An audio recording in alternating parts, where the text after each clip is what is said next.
I really didn't have a whole lot of awareness of this movie until we started scheduling our Hammer Month, but it wasn't until I actually watched the movie that I figured out that this had a pretty bum rap. Like, it didn't do well financially, and then critics thought it was like incoherent and strange. Right. And this movie expresses its value in some ways that maybe they didn't pick up on back then.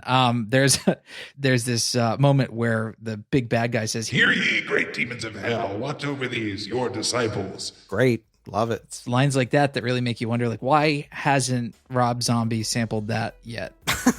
Why haven't I heard that in the new Rob Zombie single or remix? Or, you know, why hasn't Power Man 5000 made a reference to that somewhere? It's kind of full of that stuff. Greetings, loyal listeners and new recruits. I'm Drew Dietsch. I'm Travis Newton.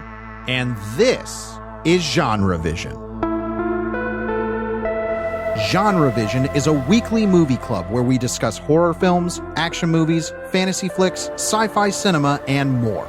And we are concluding Hammer My Heart Month with The Legend of the Seven Golden Vampires, which is actually a really interesting entry in the Hammer filmography because this was a co-production with the Shaw Brothers production company from China, who famously made a whole bunch of kung fu, chop sake, and fantasy movies, one of which we've covered on here, The Boxer's Omen, which if you have not listened to our Boxer's Omen episode, you are missing out. So going into this, we definitely had kind of, I would say, a certain level of expectation with it being a Shaw Brothers and Hammer collaboration.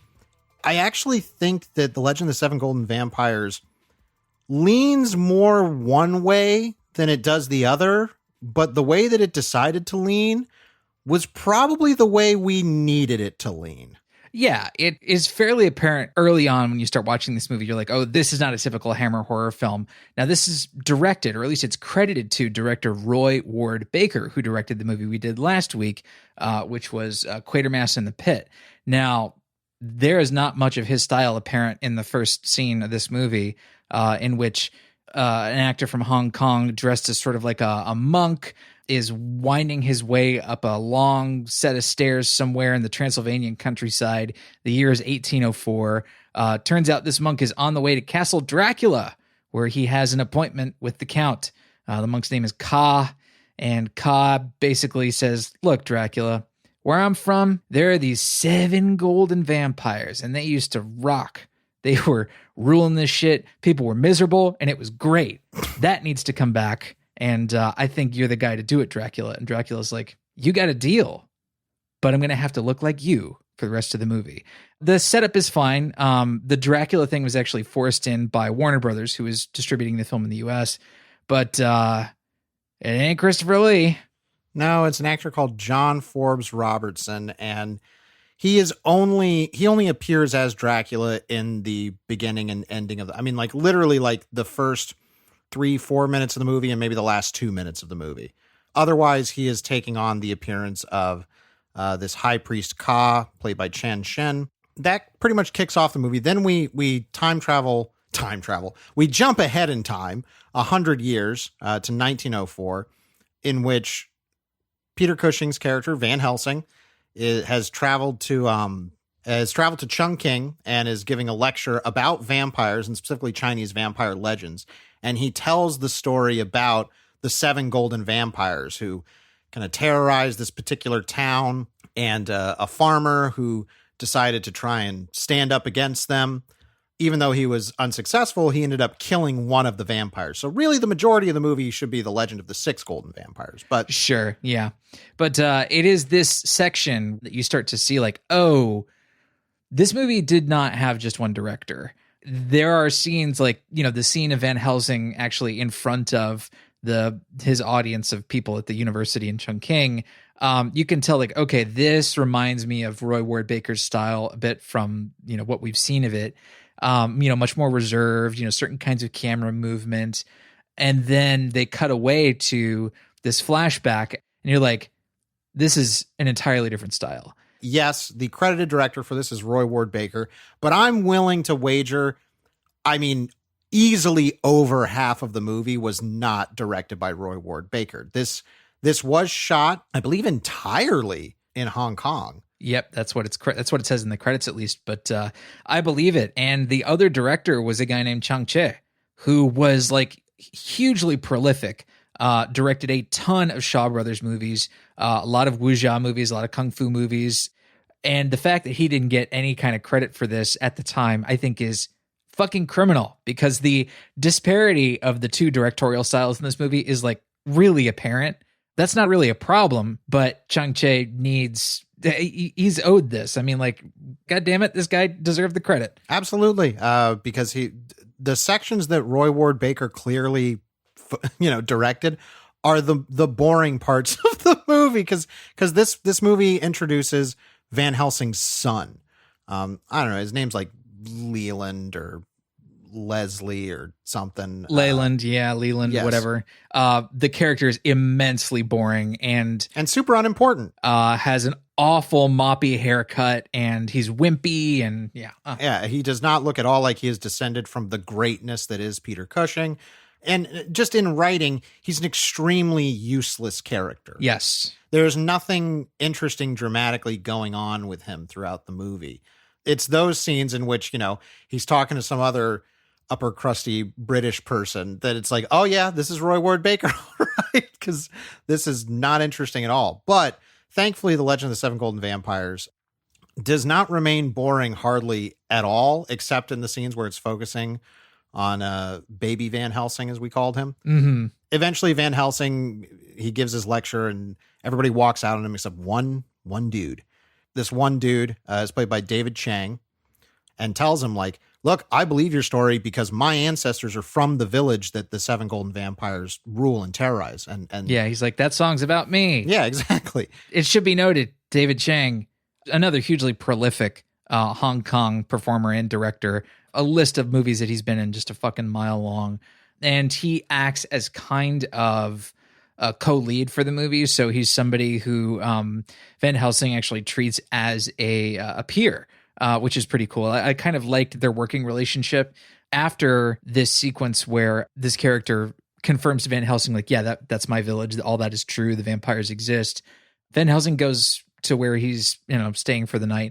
And David Chang's character sneaks in to confront him about this and is trying to recruit him to go into, further deep into mainland China where this village is and help them solve their vampire problem. So that's the kind of hook for the plot. Well, what else is going on is that Leyland is trying to woo this, I believe she's German? Norwegian, I think. Okay, she's this widow, Vanessa, played by Julie Egg. EGE is her last name. Julie Egg? Julie Egg. And he is walking her home one night after she has rebuffed the advances of a local crime lord. And as they're getting transported back to her place on these little rickshaws, kung fu fight happens. A bunch of bad guys come out and start beating him up.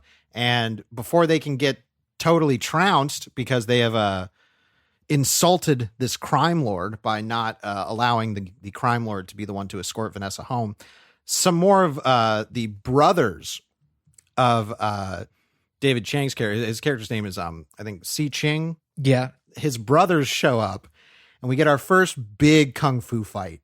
Because when we saw the vampires and stuff earlier in the tale about the farmer, we get to see the vampires and they have these like big gold masks on and these really kind of, like, it's not great makeup, but it's got that evocative thing that we've seen in stuff like Boxer's Omen and Mystics in Bali, where it's like, it's not the most professional looking thing, but it sells a feel. Same idea as the original Evil Dead. Right. No, it's not the best looking makeup, but it evokes what it's going for, more of an impressionistic way, in that you're getting the impression of what is intended rather than the realistic interpretation of it. Because who gives a fuck about realism when Professor Van Helsing is in China fighting vampires on horseback with masks on? Like, this is not a realistic film. It doesn't need to be, and it's better off without realism. Right. Well, the vampires also have a zombie army that they summon who will come out of the ground or hatch from giant stone eggs, because why not? It's amazing. Sure. And they have theatrical level skull masks on. And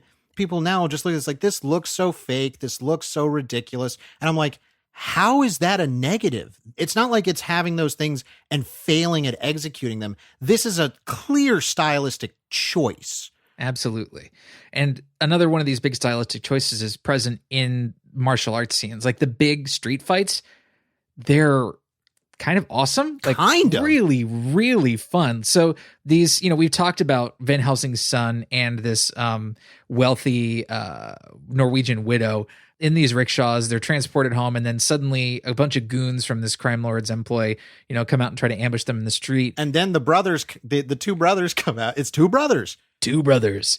Yeah. And they're in like silver garments. The bad guys are in black garments. Yeah. It's kind of like silver, like a light blue. But the most important thing is they come out and it's like, oh, one of them has a bow and arrow. The other has two twin giant axes, like they're from the arcade game Golden Axe. They're very action It's figure. so cool. It's awesome. Yeah. So the fight in the street is really, really fun. Really violent. Van Helsing's shitty son gets his ass kicked, which is great fun to watch. Love seeing that.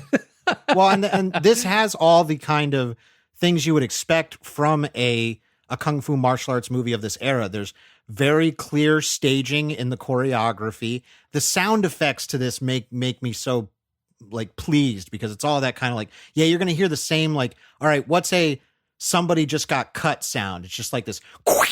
It's wonderful. There's, big bright red blood splurts whenever something like people get arrows shot through their wrists, through their neck and everything. Really violent movie. But not, for the most part, nasty. There's certainly some nasty violence, but it's not like overall super, super nasty. No, it is cartoon. But, to see these like, ass kicking siblings whip out their giant maces and giant axes and stuff like that and just fill goons and, basically zombie soldiers full of arrows and shit. It's like, oh, this is what I signed up for when I was like looking for a Shaw Brothers horror action film. So naturally, the plot hook goes from there. Like the brothers from this rural Chinatown do get Van Helsing together and say, look, we really want you to come with us and help us solve this problem where the 6 remaining golden vampires are making our lives a living hell. They're raiding our village. They're taking people.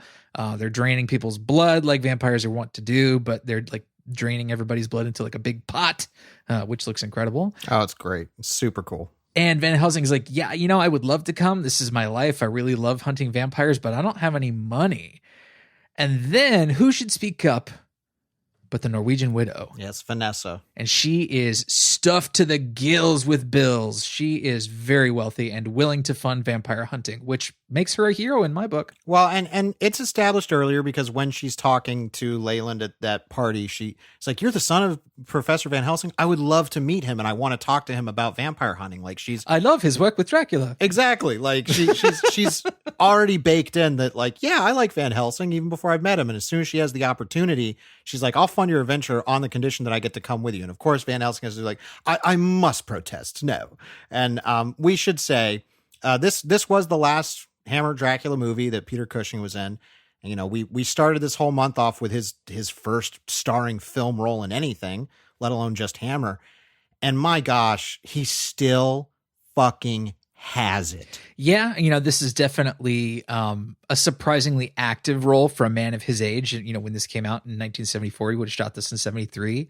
You watch Star Wars, the original Star Wars, which came out in 77 and shot in 76. It's like, that's a little old man.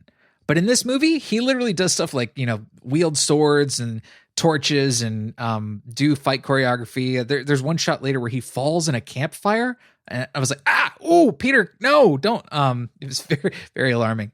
But this is the start of a really unexpected adventure. Like, I didn't expect this to be sort of an adventure movie, but them setting out across the Chinese landscape, into the mountains of China is like, okay, this is not necessarily what I signed up for, but it ends up being the most delightful section of the movie and also the biggest, section of the movie, the second act. And as they're making their way through the sort of mountainous regions, they are ambushed by the remainder of this crime lord's gang. I think this is probably my favorite fight scene in the movie. It's incredible. It's just everything. Like when people make fun of these kinds of movies, often not actually having good context for them, just kind of making fun of them from their pop culture osmosis understanding of these things. I want to show them this fight scene from Legend of the Seven Golden Vampires because it is prototypically everything you would expect from a late 60s, 70s, as they were called, chop socky movie. But my gosh, the editing, the choreography, the conceptualization and what's happening in regards to the violence, like how people are getting killed, it is all working so wonderfully in unison to create something that, like, it flies by. Like that fight is probably a good, I don't know, 6-7 minutes of the running time. And it feels like it's like, I would actually probably bet less, maybe even 4 minutes, but it's so exciting to watch. And, you know, all the main character Peter Cushing is doing is standing next to a horse and a woman and going, no, oh my gosh, no. I mean, I will correct you. He's not just standing there. He's standing there while wearing a pith helmet. Oh, God damn it. Yes. Which is so important. This pith helmet, this Lawrence of Arabia, is it a pith helmet though? It is like styling pith. Like it's like a fashionista pith helmet. Well, it has this scarf wrapped around it that kind of trails behind him. And it is such a look, dude. He looks great. He looks great in this movie. He was still so game at this age. And that is a surprise to me because, you know, you watch Star Wars and you're like, yeah, it's, you know, he's just kind of standing there in a fun outfit and being evil. He didn't even have shoes on, like while he was filming that. Like he was right. he was on vacation essentially making Star Wars. No, this fight scene has so many awesome moments that, you know, we could just list them all off, but it's more important that you see this movie, and please see this movie. But I do have to say that this particular fight ends with an amazing punctuation because we've seen people getting hacked up with these giant axes, shot with arrows. That the entire clan that's traveling with them is this one family. They're all siblings, which makes it cooler. It also like adds an emotional state. Because like when you have these kind of adventure movies where it's like, all right, you're going to have a group of people and there's going to be some people that get knocked off along the way. They're usually just mercenaries or hired hands. The fact that this is all a family and that the movie takes legitimate and well-used time to establish these people as brothers and a sister. Yeah, they all get names. They all get specialties, so they're sort of easily identifiable. It's like these are the two twin swordsmen. Here's a sister who wields these, you know, specific blades, and it's like, damn, I'm instantly in love with her. She just kicks so much ass. When they introduce her in the fight, she pulls up and she's got one blade, and then she flicks it, and you realize there's another blade behind that blade, and then she tosses that blade up in the air and catches it with her other hand. It's like, man, this rules. Like it's so stylish. This is pretty much all you and I were saying while this scene was going on, because we were chatting back and forth during the scene. It's like, dude. You know? It's just like, dude, this rules. Oh my God. And then so all this violence happens, but then it ends with the main sibling, Si Cheng, using like a 2-fingered like snake bite move to pierce a guy's throat and rip his throat, and that's how he kills him, and that's the end of the fight. And I'll tell you what, if Travis and I had been watching this in the same room together, standing ovation moment. Yeah, a high five, standing ovation, something to that effect. Yeah, we were very, very much on board at this point in the film. Again, it was that contrast of like, there's no way the guy who made, you know, Quatermass in the Pit directed that sequence. Nope. He may have directed the cutaways to Peter Cushing going, oh gosh, oh no. Exactly. You know, but all of that intense choreography and, you know, the shooting of all of those gags and stunts is like, no, that had to have been done by a team that was experienced in making big fight sequences like that. There's a lot of people in that scene, and a lot of things that have to be clarified. It's like, no, this is not incoherent. It's busy. There's a lot going on, but they film it, I think, with a really admirable amount of clarity. So after we move on from that, there is just kind of more trekking through the mountains kind of stuff. Well, that's when we get the campfire scene of, here, I'm going to tell you who each of my brothers and our sister are, what their names are, because Si Cheng specifically says, like, I need you, Van Helsing, to remember their names, because he looks at, like, he hero worships Van Helsing. He says, it's like, I know who you are. Like, we know about your fight with the arch vampire, as they call him, Count Dracula. And he's like, I respect you, and that's why we need your help to help solve this problem.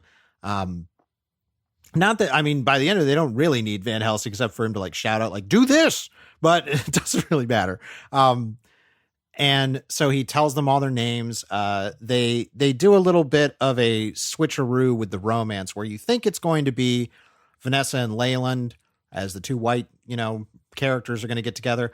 But then they switch it up and they actually have Vanessa and Si Cheng start up a little romance. And then Leyland starts up a little flirtation and romance with Mai Kui, played by Shizu, who's the sister of the group. There's certainly a problematic read of this about, the allure and attraction to exoticism. Sure, of course. But you and I both actually liked it because like, oh, this is actually kind of cool. We figured that it was just going to be, the two bland English speaking white people are going to get together. And I was like, oh, it switched it up, but that's cool. Yeah. But I actually think that they did a fairly decent job of making Si Cheng feel like an equal, somebody who was on level playing field with everybody else in the story, particularly with Van Helsing, and, making his role important to the film overall, making his eventual, ending feel meaningful, and then making us care for not only him, but also all of his other siblings. They set those siblings up as like, you're going to like these folks. And you do, even though they don't really get a whole lot of, they don't really get any character development at all. They don't get like any dialogue hardly. Yeah. Seeing them kick ass, you're like, these folks rock. I'm into them. Well, and I think that campfire moment's important because you get to see the characters just chill. They're all like sharpening their weapons, which is great. Sure. Like it's like, this is what they do when they're not fighting. They're just getting ready to fight again. Like, it's like, I love them. So then after that, they make camp inside of a cave, or a cave set rather. And who should show up but 3 of the 6 remaining golden vampires to have some more fight scenes. Hooray! What I love in this scene is that we have a bunch of bats on strings, which showed up in the opening. And these bats on strings are flipping around. It's like, oh, that's cute and adorable. But then they do this thing where one of the bats will swoop behind a piece of the scenery, and then the vampire will jump out. And it's like, oh, they were the bat. And it's like it's like theater magic. Yeah. Yeah. The effects gags are simple and well executed in that regard. And there's almost a sort of a sleight of hand element to some of the gags as it relates to like how they're done with martial arts. It's all beautiful work. Again, this Hammer and Shaw Brothers Productions, like both of these were similar in the fact that they were just movie factories, pumping out lots of stuff for as little money as they could. And I feel like their particular styles of filmmaking in some way like get along really, really well. Like evidently the credited director has not been kind. Roy Ward Baker has, called it, a nightmare to make. And again, that's probably because the film didn't do well financially or critically at the time. It's easy to shit on a movie like that. But, the years have been fairly kind to his work in the film, and also especially to Chang-Chi's work in the film. Well, I mean, granted, we're saying it's been kind because this is from our lens and this is very much our jam. I've read stuff that apparently it was probably also just cultural differences while shooting that he just could not get. Like, there's an anecdotal thing about him saying that he could not get the Chinese actors to stop spitting on set, which is like, was that an act of protest? Is that just like, oh, they spit? Like, that's not like an uncommon thing for them to do, and it was driving him crazy. So in that regard, I can understand this narrative about the movie being difficult and, not making a lot of money. And obviously it was Hammer was trying to jump on board a certain trend that was happening in early 70s exploitation cinema. Sure. Yeah. They saw Hong Kong film gathering a global foothold. With things like Enter the Dragon being of that era. It's like, yeah, it's easy to see. Enter the Dragon came out a year before this. So it's easy to see why they would want a little bit of that peanut butter in their chocolate.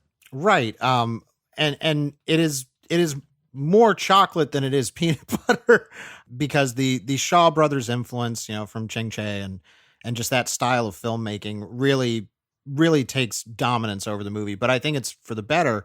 When we were talking about doing this, you said that this was a far less respectable movie than the other Hammer movies that we've done, but that was actually a really good thing. Oh yeah, it's way bloodier. It's, there's a lot of nudity in it for, the kind of movies that we've been talking about. I was shocked. Nudity. There are, there's certainly a more kind of lurid and lascivious kind of lens to everything, particularly the stuff that I feel it was directed by the Hong Kong teams. It is more of an exploitation movie than honestly any of the other, like the other Hammer movies that we did were lurid and were going for a certain exploitative manner. But I think because they had certain genre umbrellas that they fell under, it never felt like Legend of the Seven Golden Vampires, and I say this with all the love in the world because we practically love this movie. It leans very close to being trashy cinema. Oh, yeah. It's way less respectable than any of these actors would care to admit. But the cool thing is, when we're back with our main players, nobody's slumming it. Nope. Everybody's delivering. Yeah, exactly. Nobody is giving a lazy performance. Even Van Helsing's son, there are some scenes that call upon him to actually engage in some fight choreography, and he gets to kick a little bit of ass in the movie. Sure. It's not great because he's such a shithead, but well, especially in comparison to the actual, the stunt teams and everything that, I mean, by then they'd probably made 10 of these movies. Yeah. So plot wise, after the ambush in the cave, we get to see, I love all the effects work in this. Like the disintegration of the vampires is all just like this. They just like deflate, which is really fun. They deflate into ashes basically. And they use so many dissolves to get there. Like they really spent a lot of time doing a bunch of dissolves to get the effect done, dissolving from one stage to another stage to another stage. And they linger on it a long time. They want you to see it again and again and again. One might say, and one might be correct to say, that this film is very low on substance. It is quite the insubstantial film. It is not rich with metaphor and theme and introspection. It is about going and doing and seeing blood and swords and punching and Peter Cushing and all the things that we love. Well, I think this is in really good contrast to the movie we did last week, Quatermass in the Pit. Which is the Thinker's movie, for sure. Well, we talked about Quatermass in the Pit is a plot movie. So is Legend of the Seven Golden Vampires, but Legend of the Seven Golden Vampires knows what you want out of this. Like, in all honesty, it's less of a plot movie because when the fights are happening, it's pretty much just fighting. Maybe we'll learn a little thing about the vampires or a character will get injured or killed. But for the most part, it's just like, nope. And now a really fun fight, like cartoony fight scene is going to happen. And it's like, great, because it's executed really well. And the movie knows that's the marquee value of what it's giving you. Yeah. And once these folks get on the road, there's a little bit of setup to get there, but this movie goes fast. It breezes by. Oh my gosh. I kept telling him, I'm like, Travis, we're at the halfway point. Like, how is this movie half over? Like, and I was like, Travis, there's only like 25 minutes left. Like, what's going on? Like, this movie is just flying by because we were having such a blast with it. It is, and I really don't want to breeze past that cave fight because that was another instance where it's just like everything this is trying to do, it's doing exactly the way I wanted it to do. And it does have, some of that kind of influence that we saw in Boxer's Omen. Obviously, it's way less weird. Like, this is a very, I think, easily understandable movie. There's not a whole lot about it that's like, that seems odd or random to Western audiences. It's just like, there's not a whole lot that needs explaining. Like, they make a point of explaining it. Like they do, and there's actually explanations in here that I really liked in that Van Helsing has them all around the campfire and he's talking about like, well, what, they're like, what hurts vampires? And he says like, well, holy symbols, they hate holy symbols. It physically hurts them. And you and I personally have an issue with a lot of movies leaning specifically on cruciform imagery, crucifixes, Christ, Christianity and stuff. Yeah. It's a lot of Eurocentric kind of boring nonsense. Yeah. Yeah. It's not because of the philosophy of it. It's because it's like, man, it's just so homogenous and like, yeah, just grab a cross and that'll do it. Yeah. Done to death. Yeah. But what I like in this one is that Van Helsing contextualizes and says like, it's not specifically the crucifix, it's holy symbols. And here in the East, he says, here it will be the image of Lord Buddha. And like we see in the tale that he tells about the farmer that first faced them, that he steals one of the gold bat medallions off them, which I guess is like the source of their power. And when you take it off, air lets out of them and they start to deflate. They start smoking. Yeah. Yes. And so he vaping. So the farmer puts the gold bat necklace, the pendant on a statue of Buddha. And so when the vampire goes to touch it, he lights up in flames and is killed. And it's like, oh, cool. Like that's great. Like that's a really cool integration of what we expect from vampire lore, but making it specific to this particular place and time and culture. Yeah, the actual golden vampires themselves are really kind of interchangeable figures. Like they don't have individual personalities or anything like that. They have individual costumes, but really they could be interchangeable. But they come across as like ring wraiths. You know, Yes. They have that same sort of like sword wielding, mounted on horseback, you know, intimidating look. You know, that golden mask is such an iconic thing. It's awesome. The big bat medallion that's like a foot wide, by the way. It's a huge bat medallion. Would love to have one of those. That's again another big signature thing. And all the time, all the while, it turns out Dracula is the one who has brought them back and is now controlling them. For a while, it turns out that they were dormant, these 7 golden vampires, and it took Dracula to bring them back. That's why the monk Ka had gone to Transylvania in the prologue of the film. This, as our heroes near their eventual destination, this village, the home village of all our kung fu siblings, the presence of the vampires is felt more and more. They fight several of them in the cave. By the time they actually get to the village, there are only 3 of the 7 golden vampires left, and Dracula as well, so they'll have to deal with that.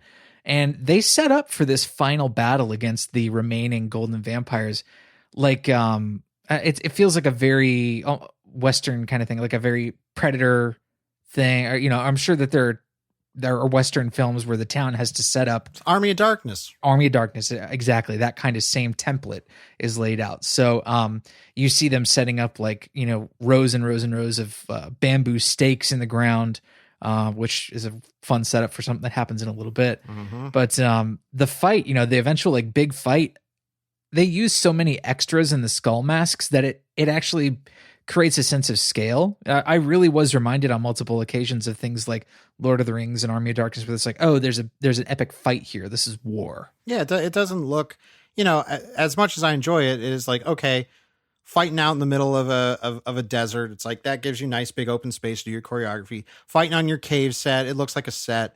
That's fun, but I get it. But this final fight inside of this town, it's like, yeah, this feels like a big movie for the time. Like it doesn't feel dinky. Right. And they actually managed to, while they're doing this setup for this fight, give us a couple of character beats. It's like, all right, I like what you're doing here. This is cool. You're actually paying a little bit of respect to these characters and the journey they've been on and what's ahead of them, even though like it's super shallow. I mean, this is like bird bath deep.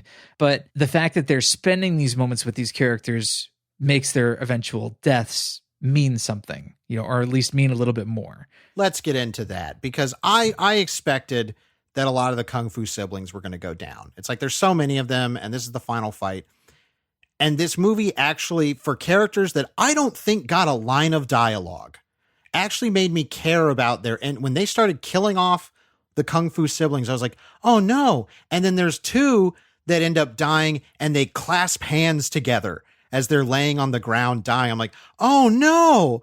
And then one of the golden vampires manages to get Vanessa and bite her. And it's like, oh no, she's been turned. Well, this time, throughout the movie, she's been having these little romantic interactions with Si Cheng. And so he approaches her, and she's standing in front of one of those bamboo stake, what would you call that? Like a barricade, I guess. And she's coming up to him and is like, and then smiles and bares her fangs and goes to bite him. And then, Van Helsing yells out like, you must destroy her.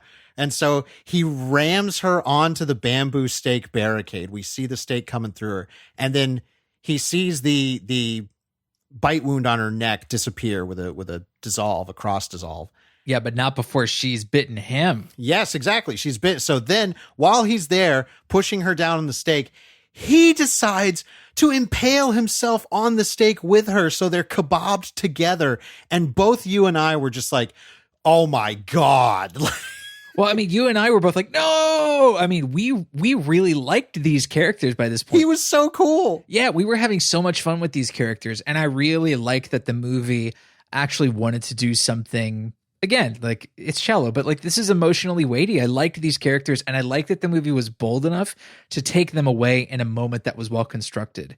You know, it didn't seem like it was careless or sort of structureless. It's like, no, this is the kind of rules of storytelling structure that I'm going to enforce to make this beat hit a little bit heavier than you think it might. It's like, oh man, you're doing it. You're doing it. It may be, I don't even like the term bare bones or even minimal, but it totally functions. And I don't just mean that like as a passive, like, yeah, it works. It's like, no, simplicity is not always something to be dismissed.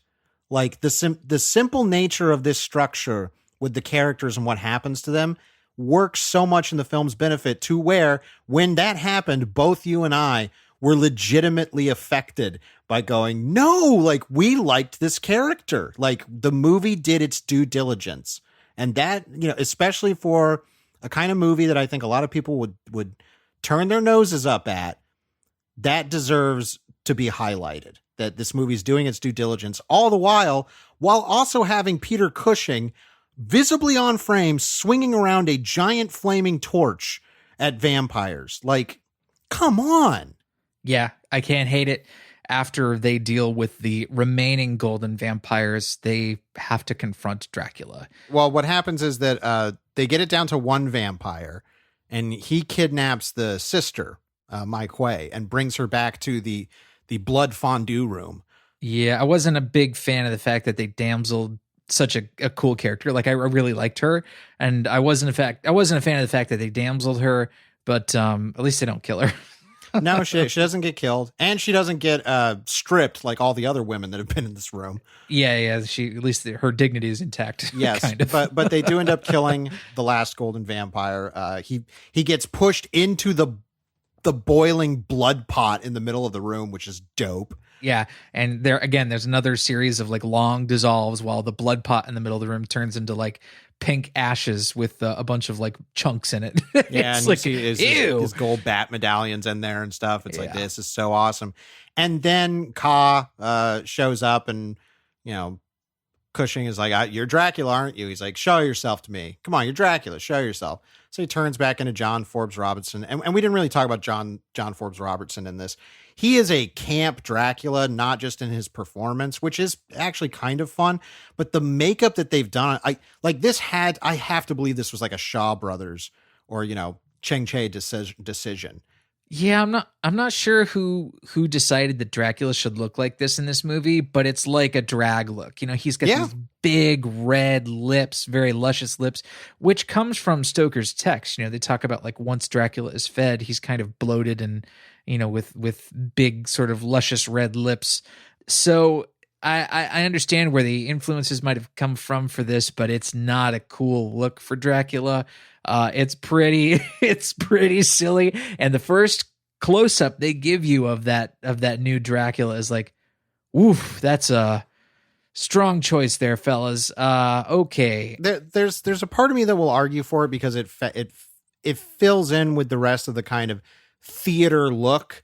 You know, this is the wrong culture, but, you know, like kind of no theater, kabuki theater, like that super exaggerated, very, you know, clear makeup designs that are trying to evoke a specific feeling more than any kind of realism. It looks like a makeup that's designed to be seen from the balcony. Right. Or a box or the back row. Right. And so I'll argue for it with that, but it doesn't look great, especially in close up, which is what he primarily is seen in. But this does have a coda of like, all right, Cushing and Dracula have to fight. And it's a lame fight. They just kind of, you know, bat at each other a little bit. And then Van Helsing grabs like one of the big steel spears and impales Dracula on it.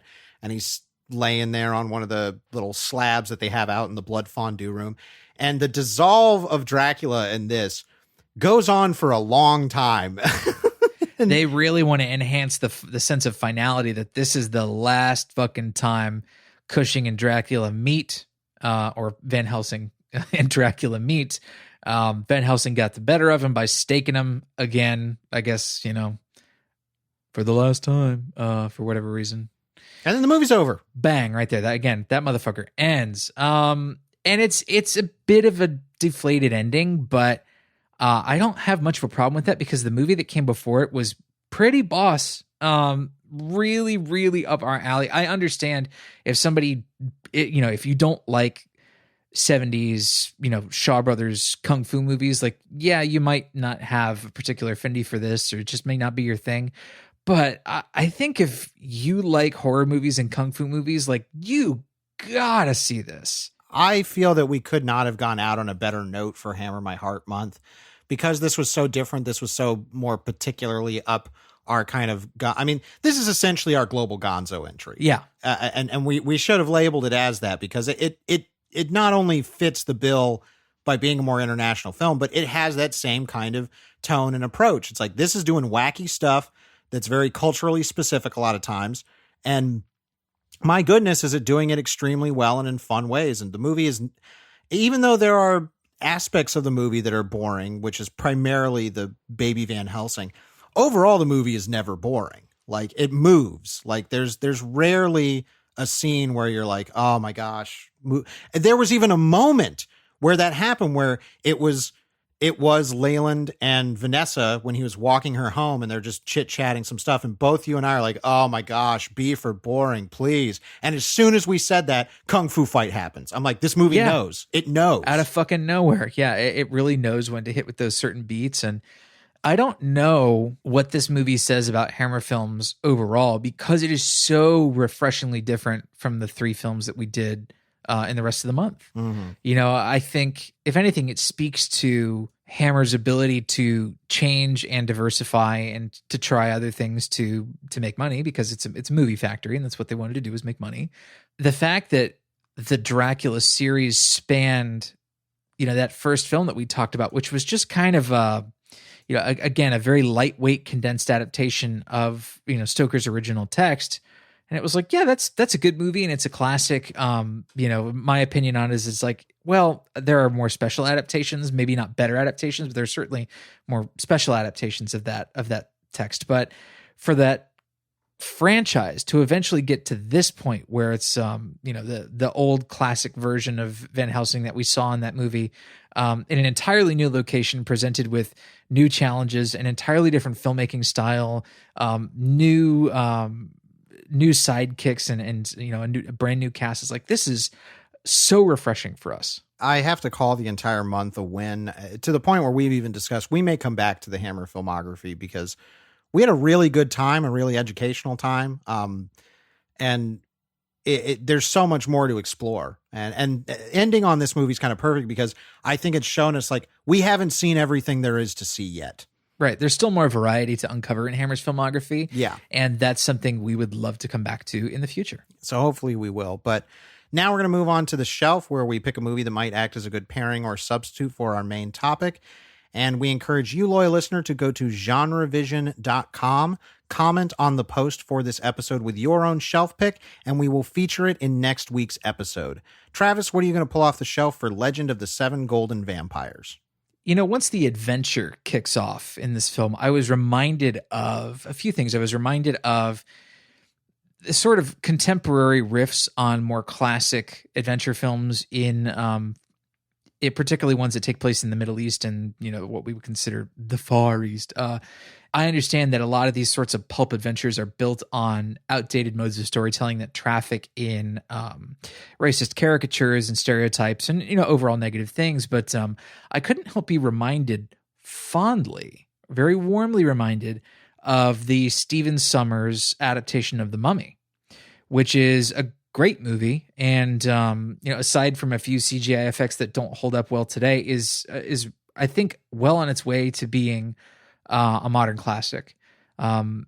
It is a very different style film from the film that it's really pulling its source from. But that kind of sense of rollicking adventure and making our way across, the desert landscapes, it does come across in Legend of the Seven Golden Vampires. That similar sense of adventure is there. The large scale battle scenes, the injection of like ancient horrors in tombs. Like, yeah, if you like those Stephen Sommers Mummy vibes, I think Legend of the Seven Golden Vampires could be for you as well. Well, I feel very bad about my shelf pick, because my shelf pick is Kung Pao Enter the Fist. The reason I feel bad is because I think you've used this as a shelf pick before, and I think I'm going to reiterate some of your points, in that most of the original film stuff for Kung Pao is awful. Like, yes, really not funny at all. Yeah, bad jokes. The cow doing the Matrix thing. It's like I fail to understand the joke there. Right, the lady who has one boob, those kind of things. They weren't funny then, and they've only gotten less funny now. But the dubbing that they do on the actual film that they used for a good chunk of the movie is very funny. Yes, the way that they managed to integrate Steve Odekirk's new footage into that. I forget what the name of the original movie was, but the way that they managed to integrate the new footage into the old footage still impresses me and makes me laugh to this day, even when I can see the seams. Sure. It's almost worth it for those sections because they are very funny. And in all honesty, I'm picking this as a shelf pick to challenge ourselves because I should have a much better shelf pick for this. And it should be something that's in the same kind of genre, which means we need to see more Shaw Brothers movies and we need to see more kind of Kung Fu movies from this era. I mean, Shaw Brothers, we're 2 for 2 with this in The Boxer's Omen. And I'd say we're big 2 for 2. Like, they're big wins in my book. Yeah, these were way up our alley. And I think we should do more Shaw Brothers on account of that. Yes. So if there are any out there that you, loyal listeners, can personally recommend, throw them our way in the comments. But now we are going to head over to the listener shelf picks for last week's episode on Quatermass in the Pit. Eric Fuchs is actually pulling something off the bookshelf with Stephen King's The Tommyknockers. Not read that one. Me neither. Mr. Milksteak went with the original Quatermass Experiment and an anti-shelf pick of John Carpenter's Ghosts of Mars, which I have seen. Eric Johnson went with Paul Verhoeven's Total Recall. And Stephen Nesbella, who unfortunately was not able to watch the movie, but gave us a good shelf pick anyways, was Mad Max Fury Road, because Quatermass seems very talky and straightforward, and Mad Max is like no talking and just straight action. So it's a good mirroring. I appreciate that. So thank you so much, everybody, for these shelf picks. Love seeing these every week. Now, we are going to do some quick calls to action, but stick around for Currently Consuming, where we're going to talk about some PlayStation 1 video games, and Travis is going to conclude his ongoing series, Too Fast, Too Curious? Yeah, I'm going to talk about Furious 7 after the break.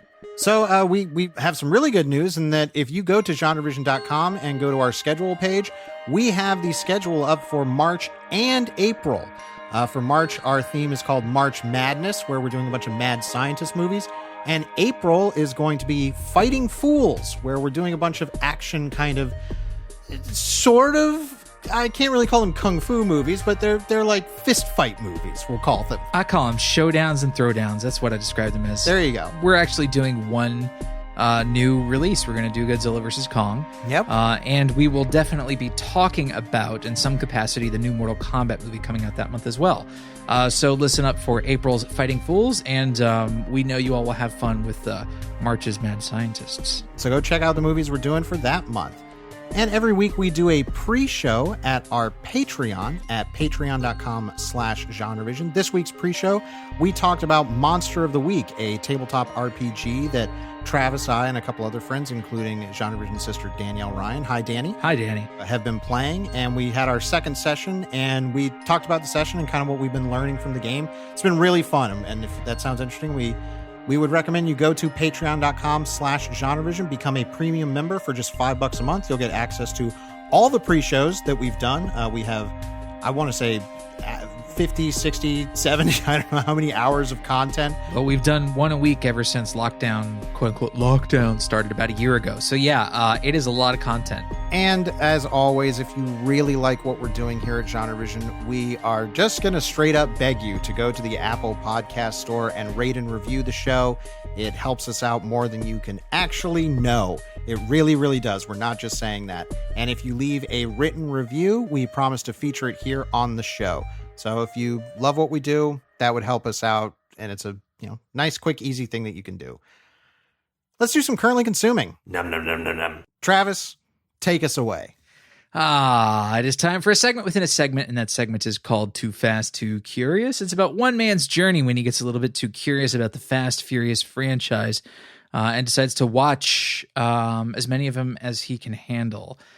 That changed real quick. I've watched as many of them as I can handle, and that means I've watched up to Furious 7. I've watched the seventh installment, and I felt at this point after watching this film, I was like, okay, I've hit my limit, at least for now.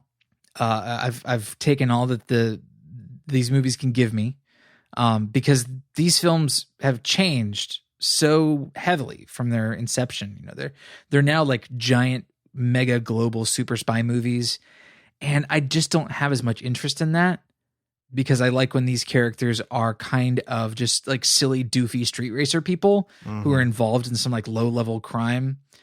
Some like, you know, silly truck heists or things like that, stealing DVD players like they do in the first movie. It's like, okay, I'm on board with that, but I'm not on board with the kind of scale that eventually we get in Furious 7. Now, that's not to say Furious 7's a bad movie. It's a troubled movie. It's a movie that was famously troubled by the rather unfortunate death of its star, Paul Walker. Paul Walker was in a car accident during production, and about half of the screen time, I think, that I can calculate, you know, just by looking at the film with Paul Walker in this movie is stuff that they had to replace with computer generated Paul Walker. And, well, they also used his brother. Well, I mean, you don't ever see Paul Walker's brother's face in this movie. No, but what you see him sometimes for a is, double. yeah, they were using him as a body double, and they would replace the faces for the brothers. And it's a sad story, you know. Walker was really the sort of doofy heart of this franchise, and it was a tragedy to have lost him during this movie, because like it was very clear from the footage they have of him that this was kind of designed to be a farewell for the character. Like this was a big change for the character. The way they introduced Paul Walker's character in Furious 7 is he's driving a minivan and he's dropping his kid off at school. And I'm like, okay, this character has undergone a pretty serious change in his life. And the movie is kind of preparing us for a transition out. Like that's the kind of sense that you get from his first appearance in the movie. You can tell that this movie was retooled behind the scenes to make Dom Toretto the lead character. And there's not a whole lot of problems with that in theory, but I don't dislike Vin Diesel. I just don't think he's a great leading man. I think he is a really astonishing character actor and is great in supporting roles. But I've never seen a movie where he was the lead and gone, wow, incredible. You know, that's just never happened. And so him being the lead in this movie, I think is not really what I was wanting from it. You know, the sixth movie was big. You know, it was a big blockbuster. 5 was big as well, but like 5 took place almost entirely in Rio de Janeiro. 6 took place almost entirely in London. Like these movies, they had, you know, sort of central locations that kind of helped them feel a little bit more contained. 7, however, is the all out, like, we're globe-trotting, constantly going here, going there, total James Bond. And I kind of lost contact emotionally with what, you know, these movies were doing before. It's like, this kind of globe-trotting super spy stuff is just, it's not what I enjoy about these characters. And the movies had kind of been losing me steadily on that up to this point. Except, of course, for Fast and Furious 3 Tokyo Drift, which is great. Yeah, Furious 7 is where I have to call it quits for now. It's not a bad movie. I didn't enjoy it as much as the other entries, except for the fourth one, which was like a remake of the first one, but way junkier. It is, I think, a decent place to say goodbye, because with the footage they got and with what they were able to construct out of, you know, body doubles and head replacements and full CG Paul Walkers, it's like, okay, they at least managed to construct a decent emotional send-off for him. You know, I can't call the movie a failure. It succeeds at that. But I think it also means that I have to say goodbye to the Furious movies at this point, because I really don't have a whole lot of interest in what's going on in the next few ones.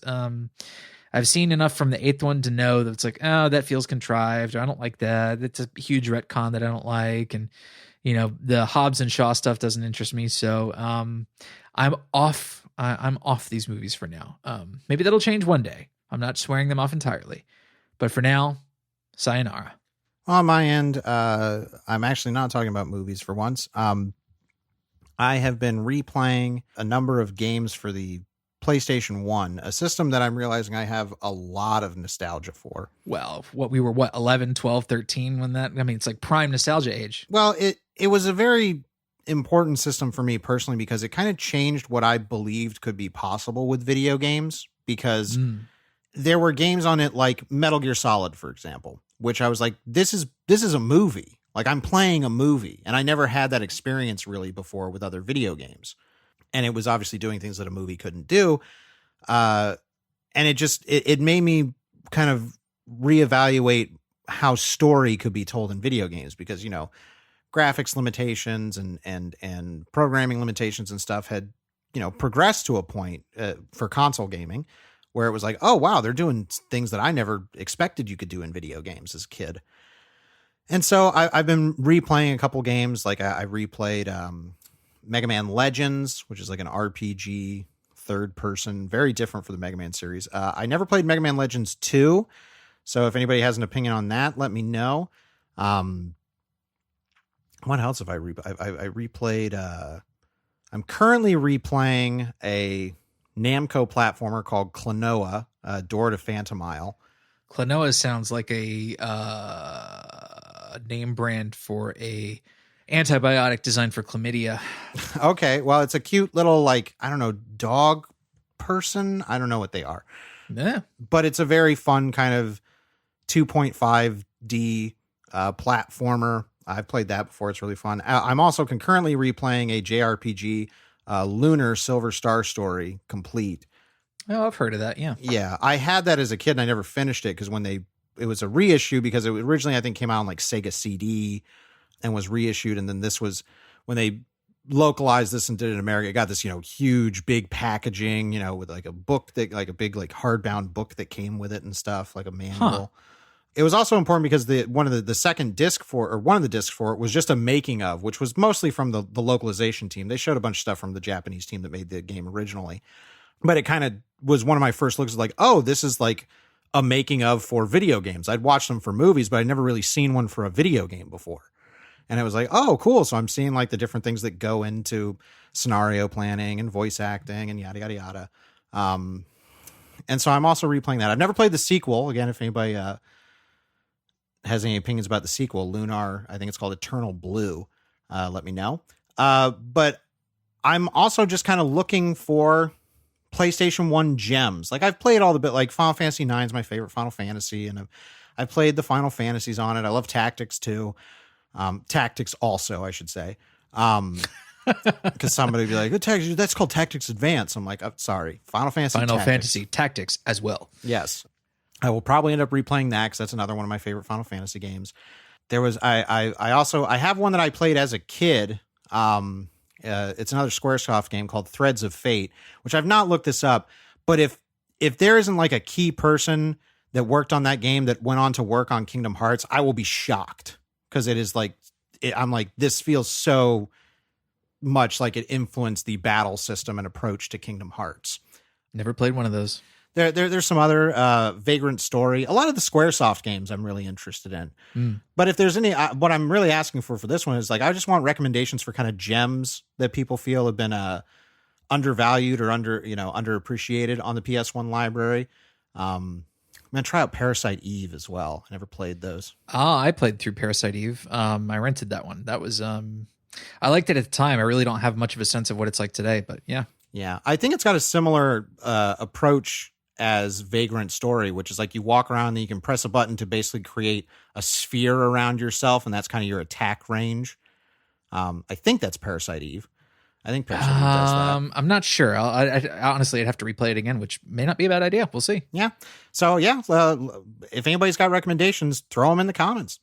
But now we are going to wrap things up with our comment of the week. And we're actually going to YouTube for this one. This comes from YouTube user Nightsabeth or Nightsabeth. I'm sorry if I'm mispronouncing that, but this was in reference to our video on Quatermass in the Pit, where they said, I had only ever heard of Quatermass in passing, but now you've made me really curious. Thank you for yet another great discussion. Smiley face. Aw. It's an excellent example of how I think good thoughtful content can breed good, thoughtful comments, even on a platform as rotten as YouTube. It's true. I mean, we have gotten really, really good comments on YouTube. Granted, we've gotten much more terrible comments on YouTube, but that's why we want to highlight something from Knights of Beth and other people that managed to, we use the YouTube for, people to kind of discover us and that seems to be working. And it's worth it if we get somebody like Knights of Beth who finds us out and gets interested in a movie that they may not have taken the plunge on otherwise. That's what we're all about here at GenreVision. So thank you so much, Knights of Beth, and thank you to all of you for the comments you give us every week. You're making our job more difficult by giving us so many good comments to pick every week. So thank you. But yes, that concludes Hammer My Heart Month, and we are going into March with March Madness, our Mad Scientist celebration. And we're kicking things off with Honey, I Shrunk the Kids. I don't even know if I've seen this movie in its entirety before. I feel like I have, but I can't remember. I definitely have. Several times, but I was quite young, and so rewatching it today would pretty much be a first watch for me. It's just been that long. I really don't have much nostalgia for the film, so it'll be quite fresh, and I'm looking forward to it. It's on Disney Plus, if you're wondering. Me too. I'm very excited. This was not a childhood staple for me, so I'm going in pretty fresh. So looking forward to it, and looking forward to having all of you with us here next week. As always, we want to thank you so much for listening. I'm Drew Dietsch. I'm Travis Newton. And we'll see you next week. Right here on GenreVision.